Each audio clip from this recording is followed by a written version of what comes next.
नमस्कार। दूरदर्शन उत्तराखंड के खास कार्यक्रम जीवन शैली लाइफस्टाइल में आप सभी दर्शकों का स्वागत है। मैं हूं अजय पुंडीर। दर्शकों, जैसा कि हम अपने इस कार्यक्रम में विभिन्न क्षेत्रों से जुड़ी हुई जीवन शैलियों लाइफस्टाइल के बारे में बात करते हैं और समझने की कोशिश करते हैं कि कैसे एक लाइफस्टाइल का रोल होता है किसी भी करियर में, किसी भी फील्ड में। इसी क्रम में हम आज बात करेंगे समाज सेवा के बारे में, और इस पर बातचीत करने के लिए हमारे साथ मौजूद हैं हमारी खास मेहमान सात्विका गोयल।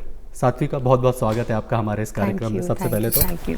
और सात्विका गोयल एक सोशल कल्चरल एक्टिविस्ट हैं, सेविका हैं, समाज में और कल्चरल में, संस्कृति में बहुत लंबे समय से काम कर रही हैं। सबसे पहले आप हमें अपने बारे में बताइए कि कैसे आपका इस क्षेत्र में आना हुआ और क्यों आपने समाज सेवा या संस्कृति में सेवा करने को चुना।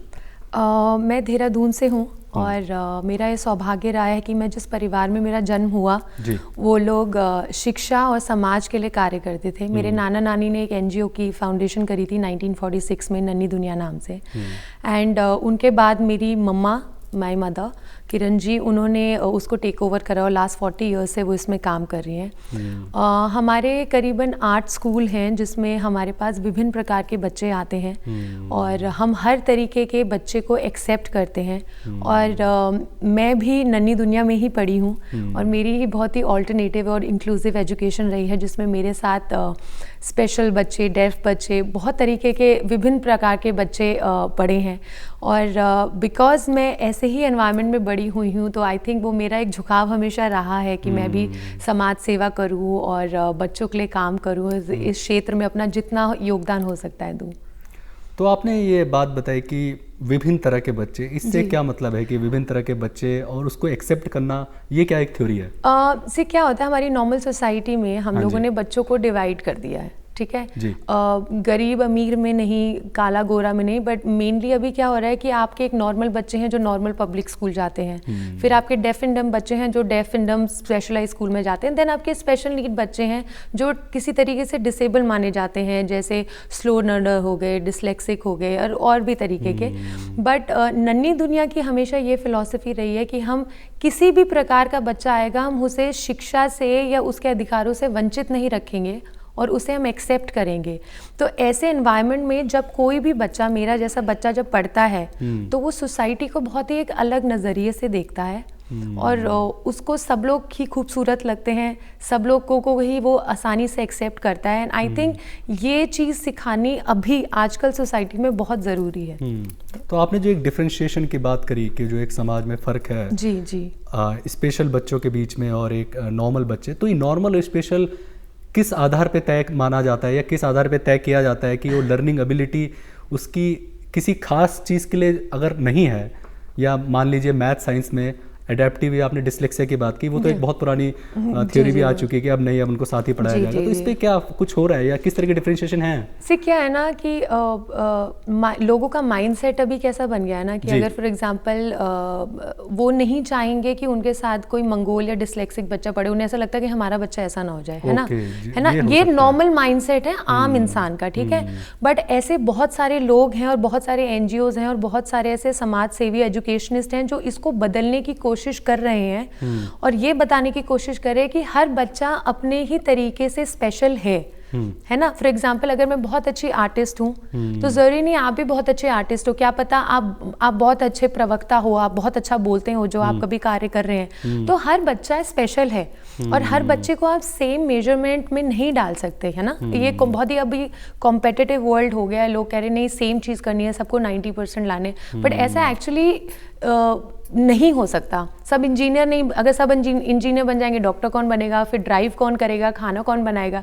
सो because we are in interdependent society, हम एक दूसरे पे डिपेंडेंट हैं, तो हर किसी की जो स्पेशल एबिलिटी होती है उसे हमें एक्सेप्ट करना चाहिए और we should learn how to accept it, you know. So that is what I think is changing. अब चेंज हो रहा है और लोग, पहले तो लोग डिसेबल बोलते थे, अब तो फिर भी स्पेशल नीड बोलने लग गए, है ना। तो चीज़ें काफ़ी बदल रही हैं। आई थिंक आने वाले समय में जैसे जैसे हमारी मानसिकता बढ़ेगी और हम चीज़ें और समझेंगे और एक्सेप्ट करेंगे आसानी से, वैसे वैसे चीज़ें बहुत ही खूबसूरत होती जाएंगी। जी, आपने सोसाइटी की बात करी, इंटरडिपेंडेंट सोसाइटी की बात करी, तो आप अपने एक्सपीरियंस के आधार पे बताइए कि जब आपने काम करना शुरू किया एक प्रोफेशनली, जिसे मैं कहूँगा, तो आपको क्या लगता है कि एक स्पेशल बच्चा या एक नॉर्मल बच्चा, या हम उसको स्पेशल भी क्यों बोले या नॉर्मली क्यों ना बोले, या एक स्कूल ही क्यों ना हो सबके लिए, जैसे कि आप बता ही रही है कि हमारे स्कूल में सभी बच्चे एक साथ पढ़ते हैं, उनमें कोई डिफरेंशिएट नहीं है। हो सकता है किसी के मैथ्स में नंबर कम आते हो। क्या होता है ना कि जो मेरा एक्सपीरियंस रहा है, हम सबको इक्वल ट्रीट करते हैं। तो कोई अगर स्पेशल भी होता है ना, उसको भी अगर हम बोलेंगे बेटा आप पानी का ग्लास लेके आइए, और नॉर्मल बच्चा भी लेके आ रहा है ना, तो वो भी अपने आप को नॉर्मल मानने लगता है और वो धीरे धीरे ना चीजें सीखने लगता है ना। तो बेसिकली आप कैसे किसी को ट्रीट करो, अगर आप नॉर्मल इंसान को भी ट्रीट करोगे ना, नहीं आपका दिमाग खराब है, दिमाग खराब है, या आप नहीं हो ऐसे, या आप किसी चीज को बार बार एडवर्टीजमेंट की तरह पोक करोगे ना, वो मानने लग जाएगा जी, है ना। तो सबको एक जैसा अच्छे से ट्रीट करो, किसी को रिस्पेक्टफुली ट्रीट करो ना, वो इंसान वैसे ही बदलता जाता है, ठीक है। और मेरा एक्सपीरियंस ये रहा है कि मैं शुरू से बहुत ही अलग एनवायरनमेंट में पढ़ी हूँ, है ना। हमारे यहाँ प्रकृति को, इकोनॉमी को, कल्चर को, इन सब चीज़ों को बहुत ज़्यादा इंपॉर्टेंस दी गई है। तो जब मैं छोटी थी, 13 साल की जब मैं थी, मैं पहली बार इंडिया रिप्रेजेंट करने साउथ अफ्रीका गई थी। एंड जब हम वापस आए थे, उस टाइम अब्दुल कलाम जी प्रेसिडेंट थे, उन्होंने हमें ऑनर करा, बहुत मोटिवेशन मिला। वहाँ से मेरी जर्नी स्टार्ट हुई एज ए चाइल्ड, है ना। हाँ, उसके बाद मैं अभी तक 26 कंट्रीज में इंडिया रिप्रेजेंट करके आई हूँ, जिसमें मैं कल्चर के बारे में, एनवायरनमेंट के बारे में, इन सब चीज़ों के बारे में बात कर रही हूँ, है ना। और अब मैं इस लायक हो गई हूँ कि मैं हिंदुस्तान से 6 से 7 बच्चे हर साल इंटरनेशनल किड्स फेस्टिवल में लेके जाती हूँ, जो हमारी अपनी core culture, folk culture, semi classical culture को परफॉर्म करते हैं, है ना। और वो वहाँ की कल्चर्स सीखते हैं। करीबन 110-120 बच्चे ऑल ओवर वर्ल्ड से आते हैं, है ना। सो अभी हम लोग लेटली पोलैंड और यूक्रेन गए थे, इंडिया रिप्रेजेंट करने गए थे हमारे बच्चे, और वहाँ बहुत सारे अलग अलग 19-20 कंट्रीज के बच्चे आए थे। उनके साथ वो रहते हैं, सीखते हैं, उनकी कल्चर को समझते हैं। सबको इंग्लिश नहीं आती, but you know there is a language of heart, है ना। तो बच्चे क्या करते हैं, फ्रेंडशिप, एक अच्छा रिलेशनशिप डेवलप करना सीखते हैं। तो जब ऐसे माइंडसेट के साथ बच्चे बड़े होते हैं, तो फिर वो लड़ाइयाँ नहीं करेंगे, है ना। दे will not want Wars, they will want कि हम अच्छा रिलेशनशिप बिल्ड करें, ताकि हमारे ट्रेड अच्छे हो, हमारी कल्चर एक्सचेंज हो, और आप एक अलग माइंडसेट के साथ एक खूबसूरती से बच्चा डेवलप होता है जी। आपने कल्चर एक्सचेंज की बात की कि आपने इतनी सारी कंट्रीज में ट्रैवल किया है और बच्चों को लेके बाहर भी जाती हैं, जो भी कल्चरल एक्सचेंज प्रोग्राम्स या कोई भी फेस्ट होते हैं, फेस्टिवल्स होते हैं, तो वो क्यों ज़रूरी आपको लगता है कि अगर ये चीज़ें होंगी तो हम जो एक पीस की हम बात कर रहे हैं, वर्ल्ड पीस की हम बात कर रहे हैं, ग्लोबल की हम बात कर रहे हैं, हार्मनी की हम बात कर रहे हैं, तो वो कैसे अचीव हो सकता है इससे? देखिए ना, अगर आप फॉर एग्जांपल आप किसी कंट्री में रहते हैं, दूसरी कंट्री में, मैं इंडिया में रहती हूँ, आप ऑस्ट्रेलिया में रहते हैं, है ना।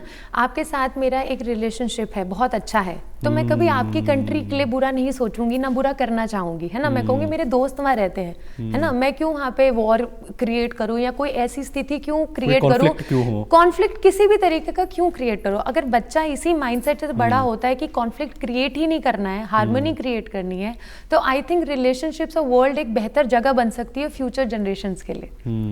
तो आपने एक जो कल्चरल एक्सचेंज की बात, मैं फिर से आ रहा हूँ उसी प्रश्न पे, उस पर पूरा नहीं हुआ था वो आंसर, कि कल्चरल एक्सचेंज किस तरीके के होते हैं और क्या उससे हम सीख सकते हैं आगे फ्यूचर के लिए। वर्ल्ड पीस एक उसमें से एक पैरामीटर हो सकता है, लेकिन इकोनॉमी डेवलप भी करना है, एजुकेशन पे भी काम करना है। जब बच्चे जाते हैं ना, जब बच्चे जाते हैं तो वो अपनी कल्चर रिप्रेजेंट करते हैं, ठीक है। तो वो अपना खाना सीखते हैं, उनका खाने के बारे में सीखते हैं, उनके रहन सहन के बारे में सीखते हैं, उनका जीवन कैसे चलता है, उनकी जीवन शैली के बारे में, है ना, क्या पहनते हैं, कैसे लाइफस्टाइल है, कैसे, तो ये सब चीजें ना फिर बच्चे अडेप्ट करने लग जाते हैं। और अब तो ग्लोबलाइजेशन का जमाना है, India is an open economy, we invite so many people from all over the world, है ना, जो आते हैं यहाँ पे। और इंडिया तो एक डाइवर्स कल्चर है, अपने आप में ही इतनी सारी कल्चर्स यहाँ पे हैं, है ना। तो हमारे, आई थिंक हम बहुत ही खूबसूरती से, इंडियंस की एक खासियत है कि वो दूसरी कल्चर अडेप्ट कर लेते हैं। हम कितनी सारी चीजें सीखते भी हैं और सिखाते भी हैं, हम सीखते भी हैं और सिखाते भी हैं। हम कितनी सारी टेक्नोलॉजी लेके आ रहे हैं, कितने सारा हम लोग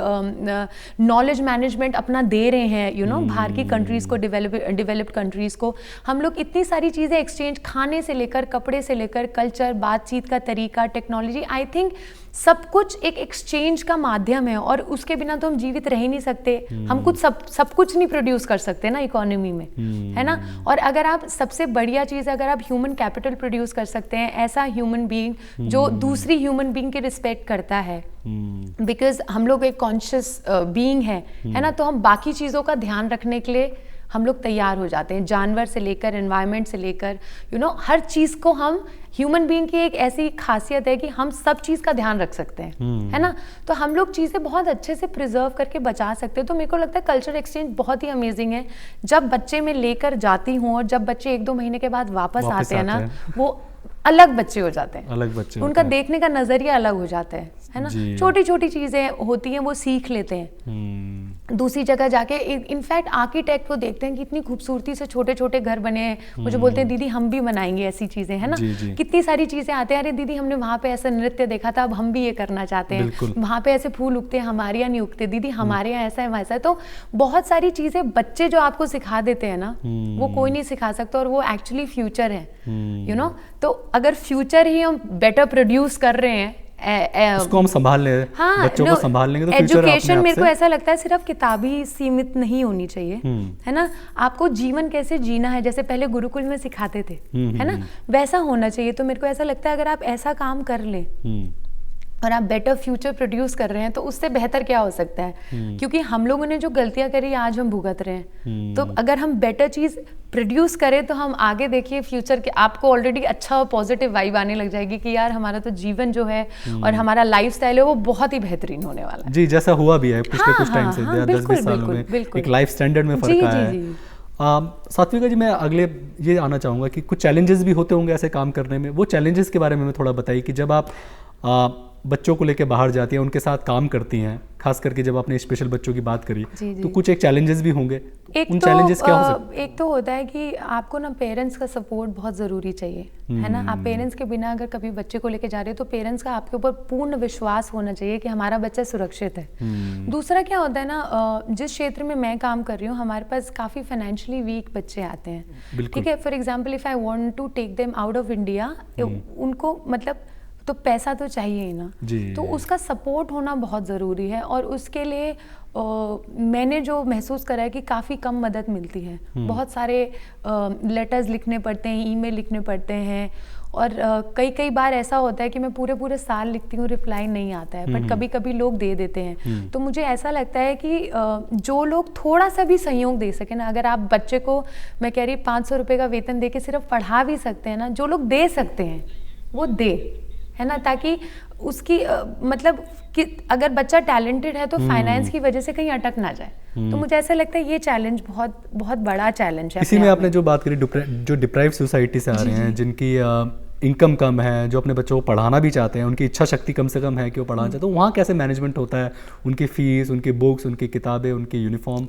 वो चीज़ के लिए आप क्या करती हैं? मेरे को ऐसा लगता है कि रास्ते थोड़े थोड़े मिल जाते हैं। कभी कभी हमारे पे लोग आ जाते हैं कि हम किताबें डोनेट करना चाहते हैं, और अच्छे लोग हैं दुनिया में। मेरा ये मानना है कि अगर हम कुछ अच्छा कार्य कर रहे हैं तो आपको अच्छे लोग मिल जाते हैं। ठीक है, थोड़ी तकलीफ होती है, थोड़ा डिले होता है, लेकिन मिल जाते हैं। बट जो इसके पीछे कार्य कर रहा है ना, जैसे अगर मैं किसी प्रोजेक्ट को मैंने लिया है तो मेरे को बहुत मेहनत करनी पड़ती है, मतलब और मेरे को पहले थोड़ी हिचकिचाहट होती थी कि मैं कैसे मांगू। अब मैं हाथ फैला के मांगती हूँ कि प्लीज दीजिए, ये बच्चे इस लायक हैं कि आप दीजिए, है ना। और ये गाँव के बच्चे जो हैं ये कमाल के बच्चे हैं, ये हार्ड वर्क करने को तैयार हैं, कोई टेंट्रम नहीं है, कोई प्रॉब्लम नहीं है, बस ये जमीन में बैठ जाते हैं और कहते हैं दीदी आप सिखाओ हम करके देंगे। तो ये स्पिरिट के बच्चों को अगर आप नहीं हेल्प कर रहे हो तो फिर आप किसको हेल्प करोगे? फिर आप टैलेंट को कहीं ना कहीं मार रहे हो, और फिर उसके बाद फिर वो मैसेज भी गलत जाएगा। और मेरे बच्चे जिनको मैं लेके गई हूँ उनको हमारे वाइस प्रेसिडेंट जी ने ऑनर करा, कल्चर मिनिस्टर उस टाइम प्रहलाद पटेल जी थे, उन्होंने ऑनर करा। और ये बच्चे ऐसे कमाल के बच्चे हैं, 110 बच्चे में हमारे 6-7 बच्चे ऐसे चमकते हैं और हिंदुस्तान का नाम इतना गर्व से ऊपर करते हैं। तो आई थिंक हमारा धर्म बनता है, it's our duty to help them, it's to help them to get educated. If they want to learn dance, they should learn dance. If they want computers, they want technology, we should provide them. और अगर हम नहीं कर पा रहे तो हम कहीं ना कहीं हम में कमी है, ये मेरा मानना है। तो कहीं ना कहीं मतलब अगर एक समाज का कोई हिस्सा अगर कमजोर है तो वो हमारा ही हिस्सा है, और उसमें कहीं ना कहीं हमारा भी कोई रोल रहा होगा। हमने उस हिस्से को वो तो बच्चे कमजोर हैं बनाया ना, है। हम लोग इस पोजीशन में हैं कि हम लोग हाथ पैर मार के कहीं ना कहीं तो उनकी हेल्प कर सकते हैं, और अगर हम नहीं कर पा रहे हो तो हमारी काबिलियत का क्या फायदा, मेरे को ऐसा लगता है। जी। तो जैसे कि हम अपलिफ्टमेंट की बात करें, एजुकेशन की बात करें, पर्सनैलिटी एक बहुत इम्पोर्टेंट इशू मुझे लगता है, जी, क्योंकि जी, जी। सर्वाइव करना है इस कॉम्पिटिटिव वर्ल्ड में, इस दुनिया में, और आगे जाके आप उम्र भर तो नहीं पढ़ सकते, जी, जी। या उम्र भर ही कल्चरल एक्सचेंज पे नहीं जा जी, सकते, जी, या जी, सीखते रह सकते। कुछ टाइम बाद आपको अर्न करना भी ज़रूरी है, एक लाइफस्टाइल सर्वाइवल भी रहना है इस दुनिया में। उसके लिए क्या है, उसके लिए क्या कुछ प्रोग्राम चलाते हैं आप स्किलफुल, जिससे कि वो स्किलफुल मेरे को ऐसा लगता है कि टाइम टू टाइम हम लोग बहुत सारी वर्कशॉप्स करते हैं अलग अलग तरीके की, है ना। और एक मेरे को ऐसा लगता है कि बच्चा जब स्टेज पे आना सीख जाता है और अपनी बात बोलना सीख जाता है, जो उसकी फीलिंग है, जो उसका थॉट प्रोसेस है, जब वो व्यक्त करना सीखता है ना, वो बच्चे को बहुत कॉन्फिडेंस देता है। ठीक है। और टाइम टू टाइम बच्चे को मोटिवेशन देना ही पड़ता है। आपको उसके सर पे हाथ फेरना पड़ेगा, गलती करेगा तब भी, क्योंकि वो बच्चा है ना। तो मुझे ऐसा लगता है कि ये जो डिफरेंट तरीके की वर्कशॉप्स होती हैं, theatre workshop, dance workshop, weaving workshop, candle, छोटी छोटी बहुत सारी चीज़ें बच्चे सीखते हैं, नए बच्चों से मिलते हैं, इंटरेक्शन होता है, स्टेज पे प्रेजेंटेशंस देते हैं, बातचीत करते हैं। अभी ये जो छोटे से जिन बच्चों की बात कर रही थी, अभी वो गए, वो वाइस प्रेसिडेंट जी से जब वो बैठ के बच्चा अगर बात कर रहा है, तो आप सोचिए 5 साल बाद तो कमाल का बच्चा निकलेगा ना। तो वो बात करना सिखाना जरूरी है। मेरे को ऐसा लगता है अपना थॉट, आप क्या फील कर रहे हो, गुस्सा आ रहा है, रोना आ रहा है, ठंड लग रही है, भूख लग रही है, उसमें डिफरेंशिएट करना बच्चे को सिखाना बहुत ज़रूरी है।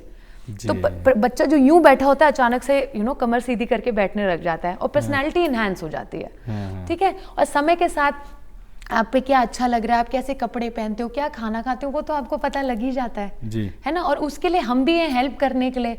बट मेन ये है कि मेरे को ऐसा लगता है जब बच्चा अपनी बात बोलना सीख जाता है, जिस दिन मैं अपनी बात बोलना सीख गई थी, मुझे लगता मेरे माँ बाप ने कहा अब ये अपने पैरों पर खड़ी हो गई है। अभी 2018 में मुझे भारत विकास रत्न मिला as a youngest social activist. और अगर नहीं मिलता मैं तो भी कार्य करती, बट अगर मिला तो उससे मेरे को भी मोटिवेशन मिला। There is also a kid inside me, I feel, है ना।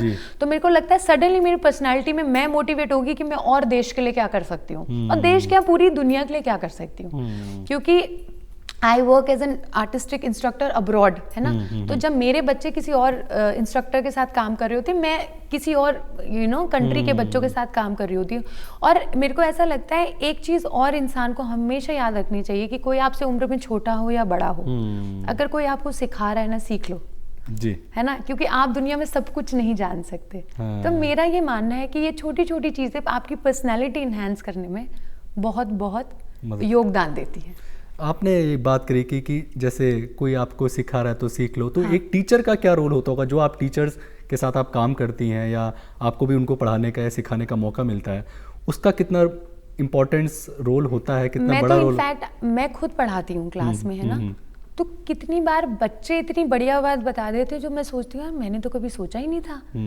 तो ऐसा नहीं है, हर उनका नजरिया है। मेरे को ऐसा लगता है। और teacher is a best student, I think. हम तो रोज ही कुछ सीख रहे हैं, है ना। अब तो टेक्नोलॉजी इतनी फास्ट डेवलप हुई है, बच्चे इतना ज्यादा गूगल करने लग गए हैं चीज, इंटरनेट ने इतनी ज्यादा चीजें खोल दी हैं कि कितनी चीजें वो मुझे भी बता जाते हैं। मैं कहती हूँ अच्छा हाँ ये भी था, very good, thank you but अगर मैं ऐट जाऊँ और मैं बोलूँ नहीं मैं टीचर हूँ, आप मुझे मत सिखाइए, तो कन्वर्सेशन खत्म होगी ना। बच्चा कब पढ़ के आई हूँ ऐसा नहीं, पर बच्चा कभी फिर आपसे ओपन ही नहीं हो पाएगा ना जी, क्योंकि आप ओपन नहीं हो थॉट्स को लेने के लिए। आपका student teacher relationship is a friendship relationship also, है ना। मैं दोस्त भी हूँ, मैं माँ भी हूँ। अगर गलत कर रहा होगा तो मैं समझाऊंगी भी, और नहीं कर रहा होगा, अगर वो बता रहा होगा बच्चा मेरे को कुछ, तो मैं सीखूंगी भी। तो मेरे को ऐसा लगता है it's a very delicate and it is the most important relationship after parents, जिसको बिल्कुल भी तवज्जो नहीं दी जाती। अब मेरे को ऐसा लगता है टीचर है, सबसे ज्यादा इम्पोर्टेंट है टीचर। वो भविष्य बना रही है आपकी इकोनॉमी का, और लाइफस्टाइल चेंज कर रही है। क्या आपकी चीज क्या फ्यूचर आप प्रोड्यूस कर रहे हो, और उन्हीं पे आई थिंक बहुत कम ध्यान दिया जाता है। तो इस पे अब एक बात और निकल के आती है कि टीचर्स की तो भी ट्रेनिंग होनी चाहिए, टीचर्स की बिल्कुल होनी चाहिए। किस तरीके की ट्रेनिंग और ट्रेनिंग के बिना मेरे को लगता है टीचर्स को अपॉइंट ही नहीं करना चाहिए। कितने सारे हमारे पास बहुत सारे लोग कभी कभी ऐसे आते हैं जो टीचर्स के लिए आते हैं, लेकिन कुछ आता ही नहीं है। नर्सरी क्लास की टीचर आती है, उसे गाना नहीं आता। जो छोटे बच्चे को लोरी नहीं सुना पाएगी, 4 साल के बच्चे को उसको आप ABCD सिखाओगे क्या? तो मैं कह रही आपको पता होना चाहिए कि किस उम्र के बच्चे के साथ आप कैसा बिहेव कर रहे हो। उसकी ट्रेनिंग होती है, और वो ट्रेनिंग कंपलसरी होनी चाहिए हर एजुकेशन इंस्टीट्यूशन के लिए, सरकारी हो, पब्लिक, कुछ भी हो, प्राइवेट हो, एनजीओ हो, कहीं भी आपको proper training, time to time training upgrade भी होनी चाहिए मेरे हिसाब से डेवलपमेंट के लिए। टेक्नोलॉजी की गांव के टीचर से मान लो उन्हें टेक्नोलॉजी नहीं यूज करनी आती और अब इतनी जरूरत है तो उनको ट्रेनिंग दीजिए ना आप। तो मेरे को ऐसा लगता है बहुत बहुत जरूरी है ट्रेनिंग देना। आपने एक बाउंड्रीज की बात करी थी कि हम एक ग्लोबल नेशन है, मैं कहूँगा पूरी दुनिया, और समाज की कोई बाउंड्री नहीं है या ये सिर्फ इंडिया तक ही सीमित नहीं है। तो उस समाज के लिए जब आप कोई काम करते हैं तो जो रिस्पॉन्सेज आपको बाहर से मिलते हैं या डेवलप कंट्रीज से मिलते हैं या दूसरी कंट्रीज से मिलते हैं, जब आप विजिट करती है तो वो किस तरीके के होते हैं, या वहाँ इस चीज़ को किस तरीके से देखा जाता है कि आप बच्चों के साथ काम करें, या वहाँ भी ये समस्याएं हैं? देखिए हर कंट्री अलग है, हर कंट्री की हिस्ट्री अलग है ना। हम पे 200 साल अंग्रेजों ने राज करा, किसी पे नहीं भी किया है ना। तो मैं कह रही हूँ अमेरिका है, वहाँ के बच्चे बहुत ही इंडिपेंडेंट हैं, है ना। They have their own rights, they don't worry about financial issues. हमारा बच्चा तो अगर कोई 10 रुपए की भी चीज़ खरीदता है अब्रॉड तो पहले ऐसे करता है, प्राइस देखता है यूरो में, फिर उसको कन्वर्ट करता है, फिर कहते हैं दीदी हम नहीं ले सकते, यू नो। सो मैं कह रही कल्चर डिपेंड करती है। बट हमारे यहाँ क्या, फॉर एग्जाम्पल हमारे यहाँ पैसा देखेंगे और नहीं खरीदेंगे, लेकिन हम भूखे भी मर रहे हो, कोई अगर दरवाजे पे आएगा मुझे भूखा नहीं जाने देंगे। तो ये हमारी कल्चर है ना। और बाहर के अब्रॉड के कितनी बार लोग होते हैं आपके मुंह पे खाना खा लेंगे और आपको पूछेंगे नहीं। मैं कहती हूँ पूछ लो भाई, तो कहते नहीं हम अपना अपना करते हैं, बिकॉज उनको सिखाया ही ऐसा गया है ना। हमारे यहाँ तो मैं बोल रही हूँ कल्चर टू कल्चर डिफर करता है। पर जब बच्चे कल्चर एक्सचेंज करते हैं, जब मेरे बच्चे, हिंदुस्तान के बच्चे हमेशा खाना खाने से पहले पूजा करते हैं, तो बात के जो अगल बगल के 4-5 दूसरी कंट्री के बच्चे होते हैं वो भी हाथ जोड़ के कहते हैं अच्छा we don't know, maybe they are praying. हमारे यहाँ पेपर अगर नीचे गिर जाता है बच्चे ऐसे उठाते हैं और एकदम माथे पे लगा लेते हैं विद्या है, सरस्वती देवा। तो नहीं, एक दिन ये डिस्कशन हुआ जी, वो अब्रॉड यूरोप के बच्चे थे, वो पेपर नीचे पड़ा था तो वो बैठे हुए थे, एक बच्चे का पैर लग गया। हमारे बच्चे तो खड़े हो गए कि भाई पेपर पे आपने पैर लगा दिया है जी।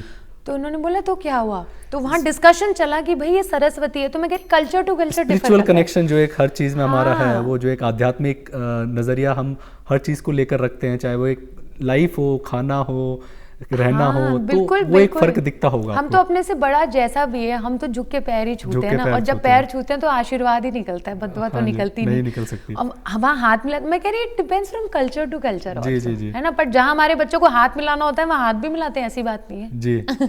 तो हम लोग तो खैर ऑलराउंडर है। तो चैलेंजेस, वही मैं चैलेंजेस की बात कर रहा था कि सोसाइटी के चैलेंजेस क्या होते हैं। जैसे हमारे यहाँ चैलेंजेस थोड़ा सा, हम डेवलपिंग कंट्री हैं, इश्यूज हैं मॉनेटरी टर्म्स में या फाइनेंशियल चीज़ों में, उनके चैलेंजेस क्या हो सकते हैं, या उनके किसी और तरीके से ये इमोशनल चैलेंजेस एक बात होगी शायद। चलो मैं यूक्रेन की बात करती हूँ। अभी यूक्रेन ऑलरेडी इतना फेमस है। हम यूक्रेन के बच्चों के साथ काम कर रहे थे और हमारे वहाँ पे एक प्रोसेशन जा रहा था, जुलूस निकल रहा था जी। तो मेरे बच्चे खड़े थे, मैंने कहा जुलूस निकला, डांस करो। तो हमारे बच्चे खूब खुशी खुशी डांस करने लगे। तो जुलूस के जो बहुत सारे लोग थे, they became happy, they were dancing. और यूक्रेन के बच्चों को मैंने कहा you want to dance, and they were very shy to open, they couldn't open, they like I don't know हमारा क्या सोचेंगे, क्या करेंगे। मैंने कहा इतना नहीं सोचते, बच्चे हो, 10-10 12-12 साल के बच्चे को कर लो। तो मुझे ऐसा लगता है कि बिकॉज उनकी कल्चर ऐसी रही है, वो एकदम से दे आर वेरी क्लोज। कुछ ना कुछ एक कमी या कहीं कुछ it is like me my life, मेरी I don't know what people will think, ऐसे कैसे मैं डांस कर सकता हूँ, ऐसे कैसे मैं, छोटा सा एग्जांपल दे रही हूँ। तो वो ओपन अप होने में ना उन्हें बहुत टाइम लग जाता है जी। और वही थे केन्या के बच्चे, उन्हें बोला गाओ, ओ माय गॉड, मतलब ऐसी परफॉर्मेंस उन्होंने दी, वो एकदम से ओपन हो गए। और मैंने अपने बच्चों को बोला ज्वाइन करो, हिंदुस्तान के बच्चों पीछे ज्वाइन करके they started to do this same dance, same thing. तो मैं कह रही कि चैलेंजेस ये है कि कुछ लोग बहुत धीरे से, they will not open, some people are very sensitive. जैसे बहुत डेवलप्ड कंट्रीज के होते हैं ना, आप बच्चों को थोड़ा सा भी कुछ कह दो ना, they are very sensitive, they will start crying, they will not come, they will do these things, है ना। तो छोटी छोटी चीजें मैं बता रही हूँ, बहुत छोटे आम जिंदगी के एग्जाम्पल, कि आज मेरा मन नहीं है तो मैं परफॉर्म नहीं करूंगा, भले ही आज फिनाले हो। हमारे बच्चे कैसे हैं, मर जाएंगे पर कर जाएंगे। एशियन बच्चे, not only Indians, Asian culture ऐसी है कि बेटा अगर आपने वर्ड ऑफ माउथ दिया आप करो उसे, करो, कमिटमेंट एक चीज है, कमिटमेंट है ना। तो हमारे यहाँ तो मतलब, बट वो ऐसा है कि संस्कारों की बात है कि हमें कैसा आप सिखाते हो, हमारा लाइफ उसमें सही गलत की बात नहीं, उसमें एक ही कल्चर। यूरोप में आप बच्चे को नहीं छेड़ सकते हो। अगर आप बच्चे को बोलेगे उसका मन नहीं, वो कहेंगे जी उसका मन नहीं है। हमारे यहाँ कहते हैं ऐसे कैसे नहीं है मन, करना पड़ेगा। फिर बाद में मन की बात होती रहेगी, बहुत सारी चीजें जो बिना मन के भी करनी पड़ती है इंसान को जिंदगी में। तो मैं कह रही हूँ ऐसे चैलेंजेस आते हैं, और वो तब आते हैं जब आप प्रैक्टिकली काम करने लगते हो ना, छोटे छोटे छोटे छोटे छोटे। ये जी। तो आपने जैसे बच्चों के साथ ही काम किया है, बच्चों के साथ बहुत समय भी बिताया है, तो आपको क्या लगता है कि खास करके स्पेशल बच्चों की अगर मैं बात करूं तो कितना पोटेंशियल आपको दिखता है उनमें, मतलब प्रैक्टिकल अगर आप बात करें? डिपेंड करता है कि आपको उनके साथ कार्य करना आता है या नहीं आता। जी। ठीक है, हाइपर एक्टिव बच्चे होते हैं, उनके साथ हम लोग क्या करते हैं, पेपर टेयरिंग एक्सरसाइज करते हैं। पहले अखबार फाड़ते हैं वो, तो पहले वो खुंदक में फाड़ते, फिर उनको हम कलर पतंगी कागज देते हैं, काइट पेपर जिन्हें कहते हैं, तो पर्पल फाड़ेंगे, फिर येलो को येलो, ब्लू को ब्लू, येलो, तो फिर हम कटोरिया देते हैं, बेटा येलो इसमें ही रखना है। तो फिर धीरे धीरे फिर थोड़ा कंसंट्रेशन बनता है कि अब येलो को येलो में रखना है। तो ये एंगर मैनेजमेंट का, हाँ, मैं दिखा रही हूँ कि आपका कंसंट्रेशन कैसे बढ़ता है जी, है ना। फिर उसके बाद क्या करते हैं, फॉर एग्जांपल आप सर्कल बनाए तो काइट पेपर ना पानी से चिपक जाता है, तो हम उसको पानी से कहते हैं सर्कल के अंदर ही येलो पेपर चिपकाना है। हाँ। तो धीरे धीरे ना ये एक्सरसाइज फॉर एग्जाम्पल मैंने बताई है, ये हम करते हैं तो बच्चा ना धीरे धीरे कंसंट्रेशन बढ़ने लग जाती है। ठीक है, और क्या होते हैं जिनमें जान बहुत होती है बच्चे, है ना, हाइपर एक्टिव बच्चे की ही बात बता रही हूँ। दूसरा एग्जाम्पल क्या है, उन्हें हम कहते हैं गार्डनिंग करो, पत्ते निकालो जी। हाँ, पत्ते निकाल, पहले दिन पत्ते निकल रहे हैं जी, यहीं फेंक देंगे, नहीं बेटा कूड़े में फेंक के आओ। फिर इनमें पानी डालना है, पानी डालना है, धीरे धीरे जब फूल आना शुरू होता है ना पत्तियों के बीच में, दैट चाइल्ड आराम से शांत हो जाए। मंगोल बच्चे are very good with art, either they will sing, either they will dance, एक कोई कला होगी, ईदर दे विल पेंट, एक कला होगी क्रिएटिव जो जिसमें मतलब अव्वल हो सकते हैं वो। तो हाँ, तो मैं बोल रही कि आपको पता होना चाहिए कि बच्चे के साथ डील कैसे करना है, और ये आपको प्रैक्टिकली काम करके ही आता है सर, ये ट्रेनिंग से नहीं आता। ये ऐसे भी नहीं है कि ट्रेनिंग दे दी तो आप बोलोगे अच्छा ये बच्चा ऐसा है तो इसके साथ, कुछ समय बच्चे के साथ बिताना पड़ता है, समझना पड़ता है, फिर देखना पड़ता है कौन सी एक्सरसाइज पहले लगेगी, कौन सी बाद में लगेगी। इसीलिए ट्रेनिंग इंपॉर्टेंट है, इसीलिए प्रैक्टिकली नॉलेज होना बहुत ज़्यादा इंपॉर्टेंट है, सिर्फ किताबी नॉलेज नहीं। जी, मैं डिप्राइव सोसाइटी के बच्चों की बात करूंगा, क्योंकि अगर आप उन बच्चों को, और जो एक सामान्य परिवारों से या मिडिल क्लास फैमिली से आते हैं, तो उनके बीच कोई डिफरेंसेस होते हैं, या उनको इस चीज़ की हीन भावना ना आए उसके लिए क्या आपको चैलेंजेस लगते हैं? क्या आपको लगता है कि किस तरीके से उनको अंदर ये महसूस कराया जाए कि ये चीज़ें बहुत दिनों तक या बहुत देर तक मैटर नहीं करती है, अंततः या लास्ट में आपका टैलेंट, आपकी कला, आपकी नेचर, आप क्या हो उसमें, क्या इसको लेकर? I totally agree. अंत में आप क्या करते हो ना, वो मैटर कभी कभी सिटी बोर्ड का बच्चा कमाल का निकल जाता है, हाँ। और कभी कभी डून स्कूल का बच्चा भी फॉर एग्जांपल है, या किसी भी पब्लिक स्कूल का बच्चा है, वो इंग्लिश मीडियम का बोल रही हूँ, वो नॉर्मल इंजीनियर या डॉक्टर बनता है, हाँ, मतलब किसी डॉक्टर इंजीनियर बनता ऐसे करके रह जाता है। तो मैं ये बोल रही हूँ कि बट अगर आप में काबिलियत है, आप कहीं पे भी हो सर, अगर आप नहीं भी स्कूल जाते हो ना, आप कुछ कर लोगे, बस करने की इच्छा होनी चाहिए, मेरे को ऐसा लगता है।